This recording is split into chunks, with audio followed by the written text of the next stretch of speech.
La dynamique, elle est pour qui à l'heure actuelle, Éric Tegner?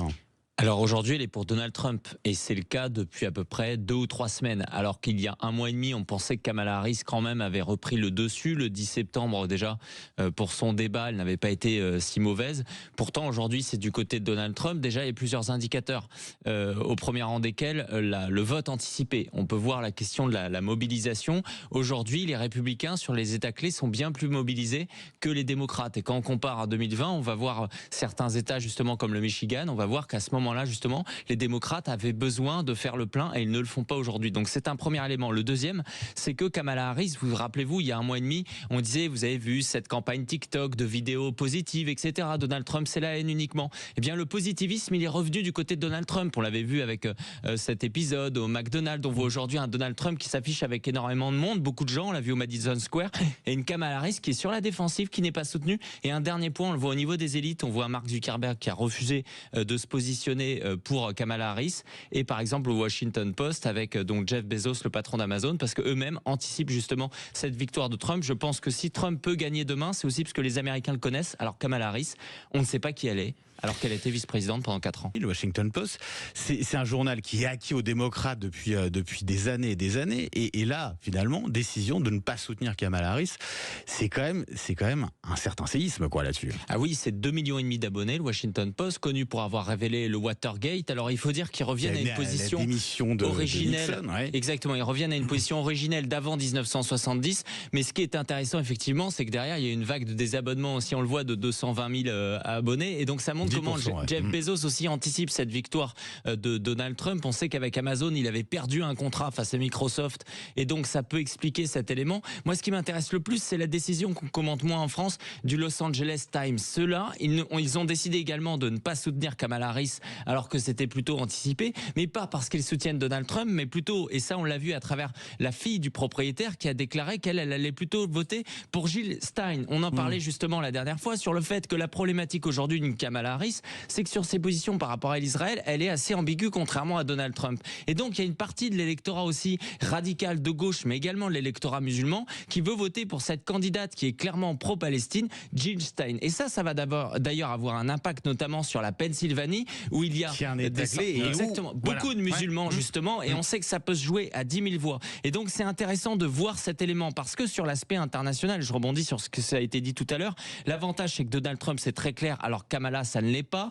On sait très bien que là-dessus même, elle est entourée par des conseillers à la sécurité nationale qui sont assez proches des positions d'un Donald Trump. Et sur ce que disait tout à l'heure votre auditeur, il n'a pas tort pour 2 raisons concernant Vladimir Poutine. D'abord, c'est le seul qui a véritablement eu une confrontation avec des soldats russes, on le sait, dans le désert du Golan en Syrie en 2019, lors duquel justement il a pris la décision d'abattre une centaine de Russes du groupe Wagner. Et donc ça, Vladimir Poutine, il est en tête. Et le deuxième élément sur l'aspect énergétique, c'était effectivement une erreur de la part de Joe Biden d'avoir, pour des raisons écologiques justement, contraint la production de pétrole aux États-Unis, ce qui a fait justement que le prix du baril était à $100. Et donc c'est ce qui a effectivement permis de financer cette guerre. Donc oui, ça paraît simpliste de dire ça, mais pour des raisons écologiques, Biden ne sait pas donner les moyens de mettre la fin à la guerre en Ukraine. Oui, c'est ce qui est très intéressant. Ça concerne les latinos, ça concerne une partie aussi des Afro-Américains, et ça concerne également l'électorat juif là-bas aux États-Unis, alors qu'un Donald Trump lui-même est très quand même pro-Israël. La vérité, c'est que les juifs votent plutôt à gauche et plutôt démocrates de façon justement historique.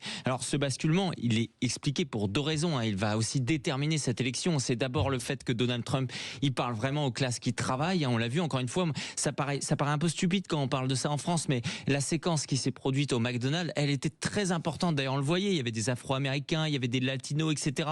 Il parle à cette Amérique justement qui veut travailler. Et ensuite, il y a la question migratoire. Souvent, on pense justement que c'est simplement une politique qui va être xénophobe, et donc ceux issus de l'immigration aux États-Unis seraient contre. Non, ils sont majoritairement d'accord aujourd'hui avec Donald Trump, parce qu'ils vont dire effectivement, nous on est venus légalement, on travaille, on n'a pas envie qu'il y ait des immigrés illégaux qui rentrent en permanence, parce que cette question de l'immigration, elle a été déterminante dans ces élections américaines.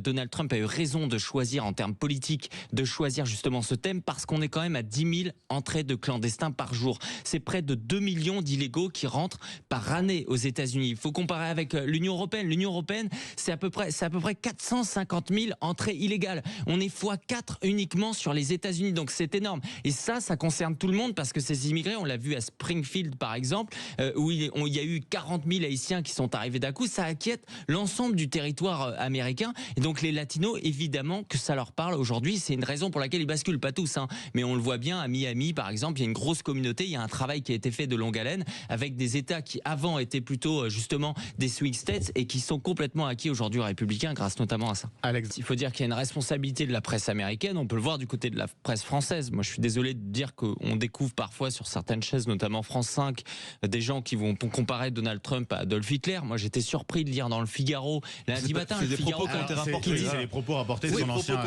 chef de cabinet. C'est mis en... Oui, d'accord, mais c'est la stratégie pour mettre en avant, etc. Ça donne cette impression. Je trouve qu'il y a une banalisation lundi matin. Moi, j'étais surpris de lire, je suis un abonné du Figaro, le fait que justement sur le Madison Square, il disait que c'était un grand meeting raciste géant qui presque reprenait, alors ils l'ont pas fait le Figaro, mais MSNBC qui faisait un bandeau pour expliquer qu'effectivement au Madison Square en 1934 il y avait un meeting avec des néo-nazis. Ça veut dire qu'il y a une outrance aussi de ce côté-là qui est en train de nous échapper. Et on n'a pas vu un autre élément aussi. Si Donald Trump arrive à mobiliser des foules, il mobilise moins contre lui. On ne cesse en France de dire oui, il est contre l'IVG, mais on n'a pas vu qu'il a changé sa stratégie sur ce sujet. On n'a pas vu que sa femme, son épouse a sorti un livre. Mélania Trump, l'ont servi au final sur la question de l'avortement, où elle dit voilà qu'elle défend ce droit-là. Et elle s'est pas contentée de faire un livre où elle en a parlé.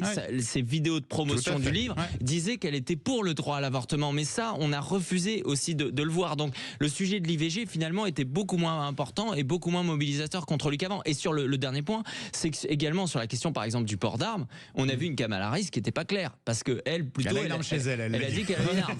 Non, mais donc il y a des éléments habituels d'une campagne qu'elle a mal gérée. C'est aussi ça, c'est que la campagne de Donald Trump est certes bonne, sans doute, mais celle de Kamala Harris, au final, est catastrophique. Depuis 3 semaines, elle est catastrophique. C'est-à-dire qu'à aucun moment elle se détache, elle arrive à imposer un rythme ou un thème de campagne, elle subit. Et quand vous subissez dans une campagne, c'est jamais positif et elle est en train de le payer. Moi, je pense qu'avec le recul, encore une fois, elle n'a pas perdu. Donc il faut quand même qu'on voit mercredi matin ce qui se passera. Ça va pas jouer à ce moment-là. Et puis elle aura sans doute fait quand même un bon score au final. Si elle est amenée à perdre, il faudra analyser mercredi matin pourquoi les démocrates, avec une élection qui normalement leur tendait les bras, ont été amenés à perdre et le contexte international aura joué contre elle, et aussi le fait que pendant 4 ans elle a été vice-présidente et que personne ne l'a identifiée aux États-Unis. Voilà, je pense que le rythme et l'écriture de sa campagne a été mauvaise. Et ne nous trompons pas sur d'autres choses aussi. Souvent, je vous parlais d'IVG, on parle aussi d'écologie. On se rappelle effectivement que Donald Trump avait plutôt l'air anti-écologique, qui était sorti des accords de Paris, etc. Eric, il avait mis fin aux accords de Paris. Bien sûr, mais aujourd'hui, il s'est allié avec un Elon Musk. Qui quand même, c'est la voiture électrique. C'est le premier partisan aujourd'hui de l'écologie. C'est pas ça l'écologie, c'est pas que la voiture électrique. Ce que je veux dire, c'est qu'on a aussi face à nous non seulement un comeback d'un Donald Trump, mais un Donald Trump aussi qui est assez nouveau, qui revient et qui. Je suis en train de dire ça pourquoi ? Ça veut dire qu'il fera beaucoup plus de choses. Vous avez vu pourquoi même en France, on n'en parle qu'une semaine avant de ces élections, parce qu'on est prêt à l'élection de Trump et on l'accepte. Tout le monde l'accepte. Donc il aura moins un État profond contre lui. Il aura moins des pays contre lui. Il est bien mieux préparé, bien mieux entouré. Ce que je veux dire par là, c'est que les 4 années à venir, effectivement, en termes de programme et d'application de programme, il est surtout entouré de lui-même, Donald Trump. Ah non, aujourd'hui, il a une vraie équipe. Aujourd'hui, la vérité, vous comparez avec, par exemple, 2016. 2016, il y avait un parti républicain divisé. Il ne savait pas le rassembler autour de lui. On l'a vu, par exemple, avec le patron de la Chambre des représentants, qui était quand même un ennemi de Donald Trump, qui était là au Madison Square. Il a su rassembler largement autour de lui. Justement, après, c'est lui le candidat à la présidentielle.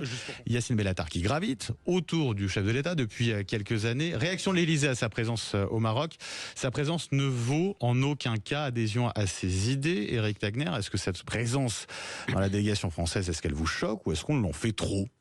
Bien sûr qu'elle me choque. Déjà, je pense qu'ils s'y attendaient parce qu'ils ne l'ont pas mis sur la liste officielle. Alors, on est habitué à ce que certains noms n'y soient pas, mais en attendant, paradoxalement, c'est CNews qui a capté ces images et qui a pu montrer qu'Yacine Bellatar était sur place. Ce n'était absolument pas assumé. Il était dans la seconde liste diffusée par l'Élysée. Exactement, mais ce n'était absolument pas assumé.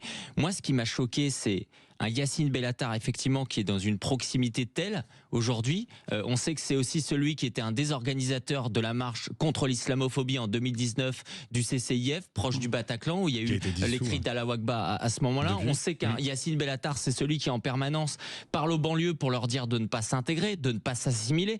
Et vous savez, il y a eu une polémique, je pense, qui est assez justifiée sur le fait qu'il est arrivé en jogging basket, qu'il était limite en train de checker avec le ministre de la Défense quel est le message qu'il voulait envoyer. Moi, je pense que même le roi Mohamed VI, il a eu honte de voir un Yacine Bellatar franco-marocain arriver dans une telle tenue. Mais Yacine Bellatar voulait envoyer un message aux banlieues françaises en leur disant « Restez comme vous êtes ». Vous avez vu, moi, j'arrive à être proche du président Macron. Il y a le mec qui vend des Rafales et des Airbus hélicoptères, Sébastien Lecornu, qui me regarde et qui... C'est-à-dire, il y avait cette logique de... Moi, ces images, elles m'ont marqué. Cette logique de chef de clan. On se croit être dans une classe où il y a la racaille et tout le monde veut être son ami. Moi, je pense que 10 milliards d'euros, c'est le prix de la submersion migratoire. Donc 10 milliards d'euros, il les a bien négociés, effectivement, sur l'aspect de contrat avec Engie, avec Alstom, etc. Là-dessus, c'est une réussite économique, mais au prix, justement, du renoncement sur les questions migratoires. Parce qu'il ne faut pas se tromper. C'est pas ce qu'on nous dit. Non, mais c'est ce qu'il va... Oui, mais bien sûr, mais nous, on est là pour décrypter le fait que, vous savez, Sébastien Lecornu dit qu'il ne connaît pas Bellatar. Ou est-ce qu'on va le croire? Le fait qu'Emmanuel Macron ou Bruno Retailleau puissent en parler dans leur discours officiel. Vous imaginez, c'est-à-dire qu'on est 3 semaines, on est un mois après l'affaire Philippines, on est en train juste de se rassurer parce qu'on a eu droit à 2 petites lignes dans un discours. Ce qu'on sait, c'est qu'il ne l'a pas évoqué en privé avec le roi Mohamed VI, que ça fait partie uniquement d'un petit paragraphe, que effectivement Bruno Retailleau, il a été amené, mais est-ce qu'à un moment on pouvait ne pas l'amener?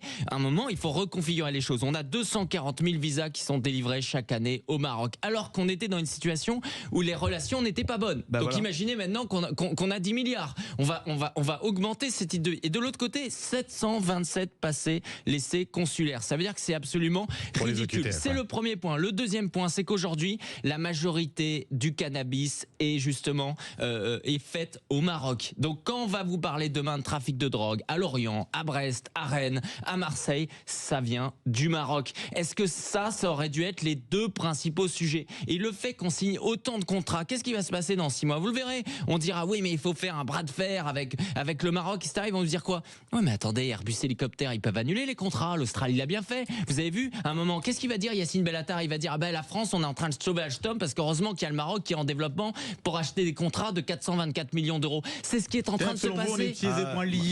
Mais bien entendu. Donc non seulement sur les OQTF, vous allez voir. Moi, je mets mon billet que dans quelques semaines, ils vont nous trouver un imam un peu radical. Ils vont faire appliquer une OQTF. Ils vont prendre 10 personnes. Ils vont faire croire que c'est fait. Mais vous croyez vraiment qu'Emmanuel Macron, dont l'objectif numéro 1, c'est l'économie, il va mettre ça au détriment de l'immigration? Et ensuite, il est contre l'immigration illégale, mais il va légaliser toute une partie de l'immigration parce qu'il va augmenter les titres de séjour. C'est pour ça que Macron a été applaudi là-bas au Maroc, parce qu'ils savent très bien qu'une partie de leur objectif, c'est de venir en France. C'est pas ce que dit Bruno Retailleau encore dans la circulaire envoyée au préfet. Mais contre l'immigration clandestine. Non, mais là, voilà, c'est bien parce qu'il fallait qu'on en parle quand même ce matin de l'immigration avec Eric, c'est très bien.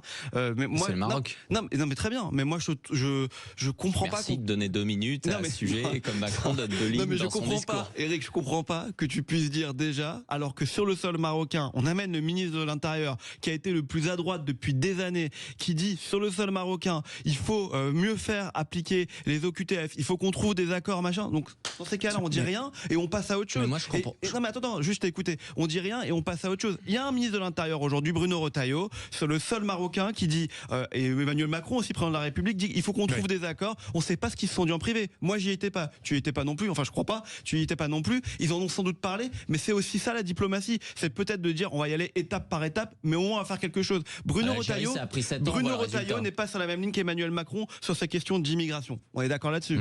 Il a quand même pu parler sur le sol marocain. Il a quand même pu donner des informations. Il va falloir qu'on reprenne tout à zéro. S'il y a un point, on est d'accord, c'est qu'il faut reprendre tout à zéro concernant les OQTF. Et donc, ces contrats économiques peuvent être le point de départ d'une relation et d'échanges diplomatiques et politiques. Il faut le faire. Ce que je ne comprends pas, c'est que ça fait 2 ans qu'on nous explique que pour lutter contre la guerre en Ukraine, etc., par rapport à Poutine, il faut ne plus avoir de relations économiques. Que on avait une dépendance vis-à-vis du gaz, etc. Et que cette dépendance de l'Allemagne et de la France à l'égard de la Russie par rapport au gaz et au contrat a fait qu'on avait une position ambiguë. Et on est incapable de voir qu'aujourd'hui, en signant 10 milliards de contrats avec le Maroc, on ne se retrouve pas dans une situation politique où on est tenu. Et ça, on n'est pas capable de... Ce sont des logiques économiques. On arrête la mondialisation. Dans ces cas-là, on arrête la mondialisation. On arrête d'avoir des relations amies avec des pays amis. Si tu veux, on peut tout arrêter les échanges. Mais c'est pas un cadeau de 10 milliards. Juste pour essayer justement de rétablir des relations. Ce n'est pas un cadeau de 10 milliards, ce sont des relations commerciales avec un pays ami. On a été fâché avec eux depuis 2-3 ans et effectivement, on n'avait aucune relation diplomatique. Et l'immigration explosait. J'avoue que je ne comprends pas ton discours sur le fait de dire, comme ça a explosé, et ça va encore plus exploser parce que maintenant, on leur a fait un cadeau de 10 milliards. Dans ces cas-là, on arrête, on ferme les frontières et on parle avec verra. Et merci en tout cas, on suivra cela effectivement dans 3 mois. On verra ce qu'il en est. On y reviendra effectivement. Merci beaucoup, Éric Tegner.